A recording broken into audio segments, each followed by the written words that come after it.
আপনারা তো 5ই আগস্টের পরে বিএনপিকে হচ্ছে ওই আবু তালেব আর আবু জাহেলের ভূমিকায় অবতীর্ণ করেছিলেন, তাহলে আপনারা কেন বিএনপিতে গেলেন না?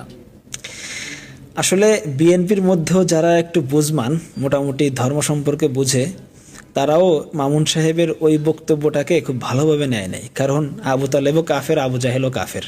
কাফেরদের মধ্যে একটা হচ্ছে একটু মানে ভালো কাফের, খারাপ মানের। সেই হিসেবে আবু তালেব বলার কারণে অনেক বেশি ভালো বলে ফেলছে এরকম কিছু না।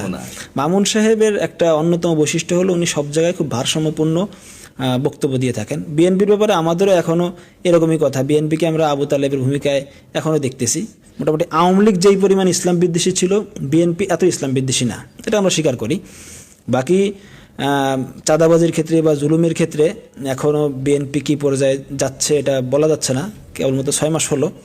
কিন্তু আওয়ামী লীগ যেই পরিমাণ জুলুম করেছে, মানুষের উপরে, মানুষের বাকস্বাধীনতা হরণ করা, ভোটাধিকার হরণ করা, এছাড়াও আরও যে জুলুম, আপনারা সবাই জুলুমের শিকার, আমরাও শিকার, একসাথে তো আমরা অনেক আন্দোলন সংগ্রাম করেছি। সেই হিসেবে বিএনপিকে আবু তালেবের ভূমিকায় বলা বেশি অতিরিক্ত বলেছে বলে মনে হয় না।